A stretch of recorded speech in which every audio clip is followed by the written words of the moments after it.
the hunter, the mermaid's child, and the sacred sponge. In the heart of Nigeria, in Delta State where the great rivers flowed like silver veins through the land, there lived a skilled hunter named Ojadike. He is unmarried and has no children. He was known for his sharp aim and unmatched knowledge of the forest, but he had one great flaw, his insatiable greed. He was never content with what he had and always sought more wealth and power. One day, while hunting near the banks of the river Ethiop, in Delta State, Ojadike saw something that made his heart pound. Hidden among the reeds, he beheld a sight few mortals had ever seen, a beautiful mermaid with shimmering green scales and long, flowing hair. She was bathing in the river, laughing melodiously as she played with her child, a small, glowing water baby whose skin glistened like moonlight on the waves. Beside them, on a rock, lay a simple-looking but peculiar sponge, pulsating softly as if it were alive. Ojadike crouched low, watching in awe. He had heard the old stories of the mummy water, the water spirits who dwelled in the deep rivers and lakes. The elders spoke of their beauty, their power, and their wrath. It was said that to steal from them was to invite a curse. But as he watched the mermaid play with her child, his thoughts turned to the wealth and power he could gain. The child radiated an aura of magic, and the sponge, he had heard whispers of such things before. Some said the mummy water sponge held the key to boundless riches and eternal youth. Because of his greed and selfishness, he was blinded with the material gains he will acquire. His heart pounded with desire. He waited for the perfect moment. When the mermaid turned away to dive into the deeper waters, Ojadike struck. He lunged forward, grabbing the water baby with one hand and the sponge with the other, and he ran with the child. The child let out a sharp, wailing cry that echoed across the river, a sound so sorrowful that the birds in the trees fell silent. The mermaid spun around, her golden eyes wide with horror. "No! Please, give me back my child," she cried, her voice trembling with both fear and rage. But Ojadike did not stop. He ran as fast as his legs could carry him, deep into the forest, the wailing baby wriggling in his grasp. The farther he went, the heavier the child became, as though the river itself was trying to pull him back. But he would not stop. The curse of mummy water. Back in his village, Ojadike locked himself inside his hut, staring at his stolen treasures. The water baby had stopped crying, now only watching him with large, sorrowful eyes. The sponge, however, was even more mysterious. He squeezed it, and to his amazement, gold coins spilled onto the floor. He squeezed again, more gold. His heart leaped with excitement. He had found endless wealth. Over the next few days, Ojadike became the richest man in the village. He built the largest hut, wore the finest clothes, and feasted like a king. People whispered about his sudden fortune, but he never told them his secret. But something was wrong. At night, strange things began to happen. He heard the sound of water rushing through his hut, though there was none nearby. The air became damp and heavy, and the cries of the water baby haunted his dreams. Worse still, his reflection in the river began to change, his eyes turned yellow, his skin took on a sickly green hue, and his hands, once strong and sure, became webbed like a frog's. One night, as he sat in his hut, clutching his golden sponge, the door blew open with a howling wind. And there, standing in the doorway, was the mermaid. She was no longer the gentle mother he had seen at the river. Her hair writhed like living eels, her eyes burned with fury, and the air around her was thick with the scent of salt and sorrow. "You have stolen from the water," she said, her voice a whisper that cut through the wind like a knife. "Now, the water will take everything from you." Ojadike tried to plead, tried to offer her gold, but the mermaid only raised her hand. The stolen water baby let out a final, mournful cry, and then, Ojadike's world went dark. The fate of the greedy hunter. The next morning, the villagers found Ojadike's hut abandoned. His gold was gone, his riches vanished, and in the center of his home, a puddle of water remained, shimmering under the morning sun. Some say he was dragged to the bottom of the river, cursed to serve mommy water for eternity. Others say he became a restless spirit, forever wandering the banks of the river, searching for what he lost. As for the mermaid, she returned to the river, cradling her child once more, her sorrow washed away with the current. But from that day forward, the villagers knew better than to steal from the waters, for they had seen what became of those who did. And so, the story of Ojadike lived on, a warning to all who let greed guide their hearts. The river gives, but it also takes. Many seasons had passed since Ojadike, the greedy hunter, vanished from the village of Umuk.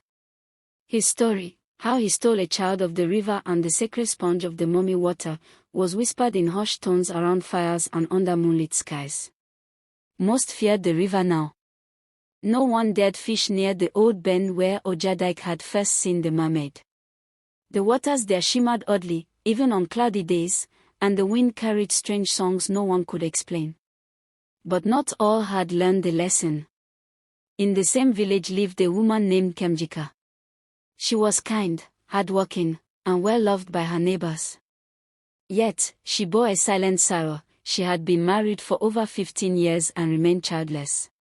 She had prayed at the shrine of Allah, fasted during the new moons, and even journeyed to far-off priests and herbalists, but nothing had changed.